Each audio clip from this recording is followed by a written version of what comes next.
कहानी की शुरुआत एक खुशहाल परिवार से होती है। पति का नाम हेनरी है और पत्नी का मारिया। इन दोनों के 3 बच्चे थे, 2 लड़के और 1 लड़की। बड़े बेटे का नाम रॉनी है और वो स्पेन में रहता है। छोटा बेटा जे और बेटी जोया अपने माता पिता के साथ ही रहते थे। सुबह का समय था, इसलिए पूरा परिवार फ्रेश होने में बिजी था। जे वॉशरूम जा रहा था और जोया कपड़े पहनती हुई बाहर निकल रही थी। दोनों एक दूसरे को अजीब नजरों से देख रहे थे। ऐसा लग रहा था कि जैसे ये दोनों कुछ छुपा रहे हों। पूरे घर को मारिया ही संभालती थी। उसका मानना था कि उसकी मर्जी के बिना घर में पत्ता भी नहीं हिल सकता, जबकि हेनरी का स्वभाव एकदम शांत था। मारिया जो भी कहती वो बिना कुछ बोले मान लेता। आज रॉनी वापस आ रहा था, इसलिए मारिया और हेनरी उसे लेने जा रहे थे। दूसरी तरफ घर में जोया टीवी देख रही थी। इसी बीच जे भी टीवी देखने आ गया। कुछ देर बाद जोया जे को अपने कमरे में आने को कहती है और जे अपनी बहन की खूबसूरती की तारीफ करता है। जोया अभी तक नहाई नहीं थी, इसलिए वो नहाने लग जाती है। तभी जे भी उसके साथ नहाने आ गया। दोनों भाई बहन कुछ ज्यादा ही करीब थे, तभी तो नहाते भी साथ में ही थे। थोड़ी देर बाद मारिया और हेनरी रॉनी को लेकर घर आ गए। अपने भाई को देखकर जे और जोया बहुत खुश होते हैं। रॉनी अपने साथ अपनी पत्नी शैली को भी लेकर आया था। सभी लोग शैली से आज पहली बार मिल रहे थे। मारिया उन्हें ऊपर वाले कमरे में जाकर फ्रेश होने को कहती है। ऊपर आकर दोनों पति पत्नी फ्रेश होते हैं और फिर अपने माता पिता के साथ खाना खाने लगते हैं। इस दौरान मारिया फोन कर अपने रिश्तेदारों को न्योता दे रही थी। असल में रॉनी और शैली की शादी में परिवार वाले शामिल नहीं हो पाए थे, इसलिए वो रॉनी और शैली की फिर से शादी करवाना चाहती थी ताकि सभी लोग उसकी बहू से मिल सके। लेकिन इससे पहले रॉनी के आने की खुशी में आज रात इनके घर एक छोटी सी पार्टी होने वाली थी, इसलिए मारिया जे और जोया को बाहर जाकर कुछ सामान लाने को कहती है। पहले तो जे मना करता है, लेकिन मारिया के डांटने पर वो चला जाता है। अब दोनों भाई बहन शॉपिंग मॉल में शॉपिंग कर रहे थे। इसी बीच जे की नजर अपनी पुरानी प्रेमिका पर पड़ती है। जे की प्रेमिका को देखकर जोया को जलन होने लगी। जे उसे समझाने की कोशिश करता है कि मेरा उससे कोई लेना देना नहीं, मगर फिर भी जोया का गुस्सा शांत नहीं होता और वो गुस्सा होकर वहाँ से चली जाती है। जिसके बाद जे भी उसके पीछे पीछे जाने लगा। शाम होते ही पार्टी शुरू हो गई। मारिया अपनी बहन से बातें करने में बिजी थी। रॉनी अपने पिता और अंकल के साथ बैठा आसमान में सितारे देख रहा था। पार्टी में सभी लोग खूब एंजॉय कर रहे थे। इसी बीच जे वॉशरूम जाता है और जोया उसे देख लेती है। मारिया ने कुछ ज्यादा ही दारू पी ली थी, जिस कारण उसे जल्दी जल्दी बाथरूम जाना पड़ता है। मगर जैसे ही उसने बाथरूम का दरवाजा खोला तो अंदर जे और जोया अजीब हरकतें कर रहे थे। अपने बच्चों को एक साथ बाथरूम में देखकर मारिया उनसे पूछती है कि तुम दोनों यहाँ क्या कर रहे हो। दोनों झूठ बोलकर वहाँ से निकल जाते हैं और मारिया हल्की होने लगती है। थोड़ी देर बाद पार्टी खत्म हो गई और धीरे धीरे कर सभी मेहमान चले जाते हैं। अगली सुबह जे जोया के कमरे में आकर उससे किसी बात की माफी मांगकर चला जाता है। जोया खुश हो जाती है और तैयार होकर नीचे आ जाती है। यहाँ मारिया रॉनी की शादी की तैयारियां कर रही थी। मारिया ने शैली के लिए अपने हाथों से ड्रेस बनाई थी। पूरा परिवार जोरों शोरों से शादी की तैयारियां कर रहा था। उसी रात रॉनी शैली के साथ एक नाइट क्लब में आता है। ये लोग अपने साथ जे और जोया को भी लाए थे। इसी बीच रॉनी अपने भाई जे को कोई नशा देता है और शैली जोया को। अब चारों मस्ती में झूम रहे थे। रोनी और शैली एक दूसरे में खोए हुए थे, जबकि क्लब के एक कोने में जे ने अपनी ही बहन की गुफा में अपना गन्ना डाल रखा था। जी हाँ दोस्तों, जे और जोया एक दूसरे से प्यार करते थे। परिवार की नजरों में दोनों झगड़ते रहते थे, लेकिन अकेले में एक दूसरे से प्यार करने लगते थे। जे का रस पीकर पहले जोया अपने भाई रोनी के पास आती है और फिर जे।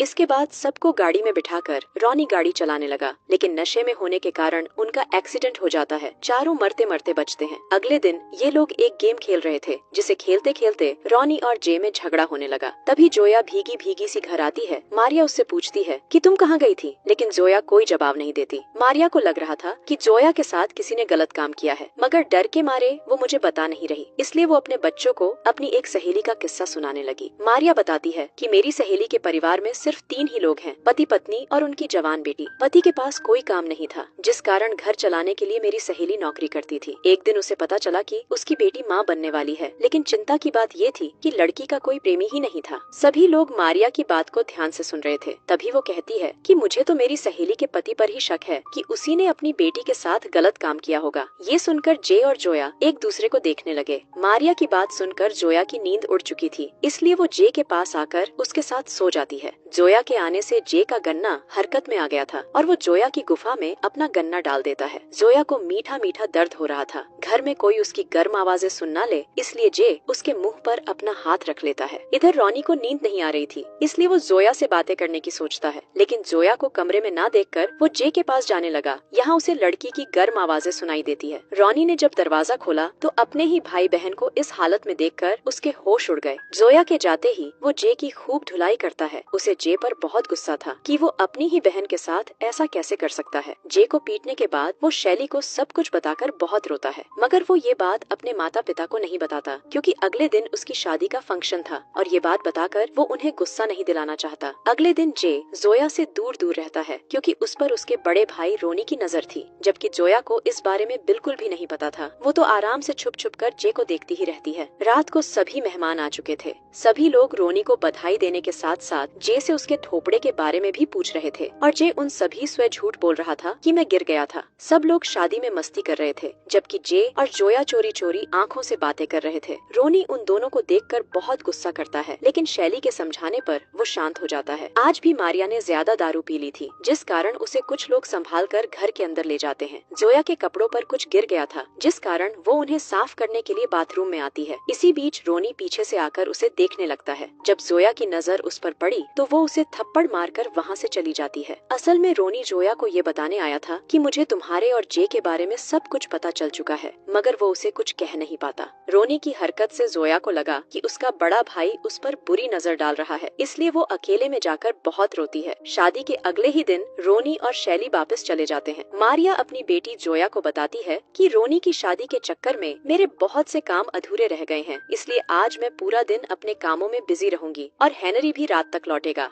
ये सुनकर जोया समझ जाती है कि आज घर में वो और जे बिल्कुल अकेले होंगे। कुछ देर बाद जोया बागीचे में बैठी थी और तभी जे उसके पास आकर उसे अपने कमरे में चलने को कहता है ताकि दोनों जिस्मानी खेल का मजा ले सके। दूसरी तरफ मारिया अपने काम पर थी। इसी बीच उसे याद आता है कि वो अपनी जरूरी फाइल तो घर पर ही भूल आई है। अब वो अपने घर फोन करती है, जिसे कोई नहीं उठाता। कई बार कोशिश करने के बाद वो फाइल लेने खुद ही घर आ गई। घर आकर वो अपने बच्चों को पुकारती है, लेकिन कोई जवाब नहीं देता। अब जैसे ही वो सीढ़ियों के पास आई तो उसे बच्चों के कमरे से किसी लड़की की गर्म आवाजें सुनाई देती हैं। आवाजें सुनकर वो हैरान हो गई और देखने के लिए जब वो ऊपर आती है तो देखती है कि उसकी बेटी जोया अपने ही भाई के गन्ने की सवारी कर रही है। पहले तो मारिया को ये सब वहम लगता है, लेकिन फिर वो सीधा कमरे में आकर जोर से चीखती है। ये देख जे और जोया भी डर जाते हैं और अपनी माँ के पास आकर खूब रोते हैं। अब मारिया बुरी हालत में कमरे से बाहर निकलती है। वो बहुत रो रही थी क्योंकि उसे समझ नहीं आ रहा था कि उसे क्या करना चाहिए। वो बुक सेल्फ के पास आकर कुछ ढूंढने लगती है। तभी जे उसके पास बात करने आता है, लेकिन मारिया उसके मुंह पर ग्लास से हमला कर देती है। जे का चेहरा खून से लथपथ हो चुका था। इसी बीच जोया भी वहाँ आ जाती है और जे को संभालने लगती है। मारिया उन्हें समझाने की कोशिश करती है कि मैंने ये जानबूझकर नहीं किया, मगर दोनों बच्चे उसकी तरफ ध्यान नहीं देते। अगले दिन हमें पता चलता है कि मारिया की याददाश्त चली गई है। असल में अपने बच्चों को इस हालत में देखकर मारिया सदमे में चली गई थी। उसने कल जो भी देखा उसे वो बिल्कुल भी याद नहीं था। हेनरी के पूछने पर जे उसे झूठी कहानी सुनाता है कि कल जब मारिया घर आई थी तब वो बहुत परेशान थी। वो खुद को मारने की कोशिश कर रही थी। जब मैं उसे रोकने गया तो उसने मुझे पर हमला कर दिया। सभी लोग आराम से उसकी कहानी पर यकीन कर लेते हैं और इसी के साथ इस कहानी का यही अंत हो जाता है।